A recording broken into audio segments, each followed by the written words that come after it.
Hi, time for another read aloud. This is one of my favorites and probably one of yours because we have this book at the library at Central Catholic.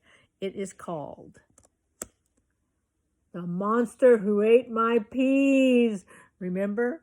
It is a great book and I love to read it. So, hope you like it.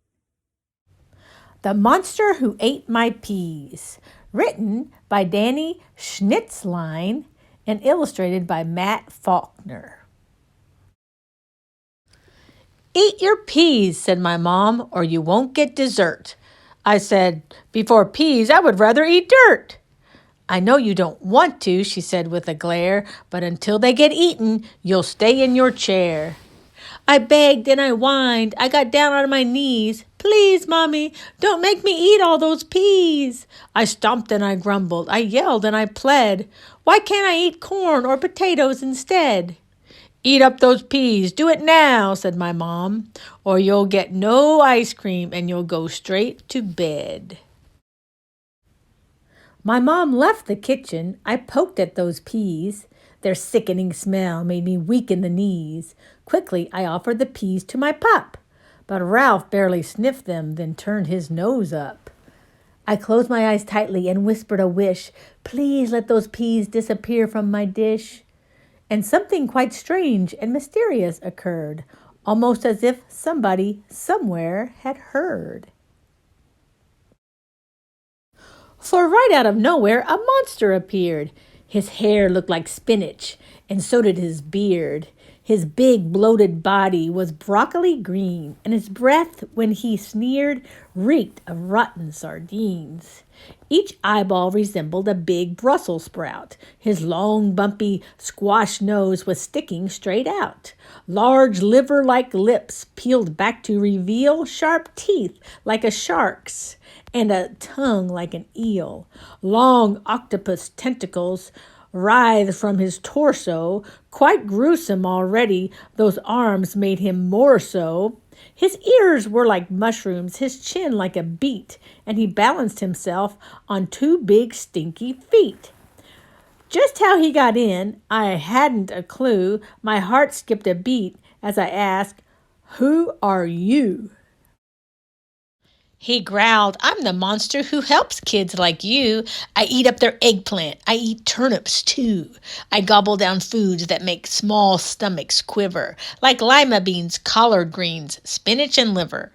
I came in reply to your pitiful plea, and I'm ready and willing to eat every pea.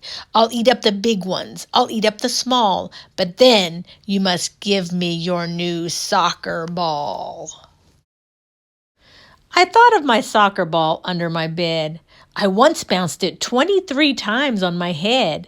But then, when I looked at the peas on my plate, my brain filled with dread and disgust and with hate. "What is the answer?" the monster demanded. "I don't have much time, so I'll be very candid. Millions of kids want their yucky foods eaten, from Bali to Raleigh, from Chile to Sweden." "Okay," I said finally, "I'll give you my ball. Eat up my peas. Eat them up, one and all." He laughed a cold laugh, and he picked up each pea and swallowed them down individually. All 64 peas, slimy, gruesome, and green. He ate every one, and he licked the plate clean. And after he'd licked, and he'd lapped, and he'd slurped, he set down his plate, and he boorishly burped. Then, just as my mother came back in the room, he vanished, no trace, with a noise that went voom. Mom looked at my plate and she shouted with glee, "You did it! You ate each and every pea!" She gave me a hug and my ice cream so yummy with chocolate on top, so good in my tummy. Then I went upstairs and peeked under my bed. I started to sweat, my heart filled with dread, for there in the spot where my ball used to be, there was only one very small squishy green pea. And now when I want to play soccer with Dad, I think of that ball and I get very sad. If I've said it one time, then I've said it 10. I won't make a trade with a monster again. Not long after that, we had peas with our meal. The monster appeared with the same kind of deal. I'll eat up your peas just as quick as you like, but then in return you must give me your bike. I thought of my bicycle shiny and new. I'd spent my whole savings to buy it. That's true. But when I looked down at those sloppy green peas, I felt like you feel when you get a disease. Okay, I said sadly, I'll give you my bike. Just eat up those peas. Get them out of my sight. The monster then opened his mouth very wide. He took all my peas and he dumped them inside. He chewed and he chomped and he swallowed them down. Then, boom, he was gone, off for some other town. My mom served me cake, but I just couldn't eat it. I walked to the door feeling down and defeated. I twisted the knob and shuffled outside to get on my bike and go for a ride. I looked all around and I started to cry. My bike wasn't there. I think you know why. And right in the space where my bike used to be, there was only one very small smushy green pea. Now when my friends take their bikes for a ride, they never ask me, so I stay home inside. If I've said it one time, then I've said it 10. I won't make a trade with a monster again. A week after that, there were peas in the stew. The monster showed up like he always would do. The words that he said made my whole body freeze. Give me your puppy, and I'll eat your peas. I looked down at Ralph. He gazed up at me. I looked at my plate, at each ghastly green pea. Come on, growled the monster. I'm already late. Just give me your dog, and I'll finish your plate.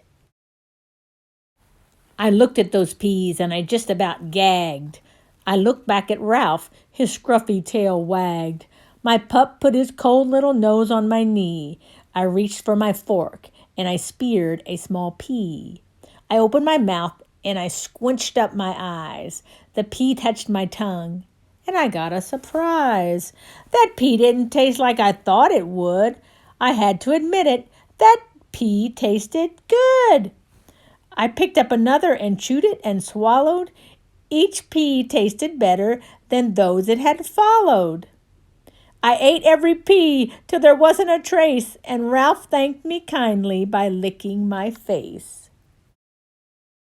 I turned to the monster, that grumpy old guy, to say, I don't need you, and tell him goodbye. But right in the spot where the monster had stood was only a pea, and it tasted quite good. And now there's not one single food that I won't try. If others can eat it, well then, so can I. I'm happier now than I ever have been, and I never will trade with a monster again. The end.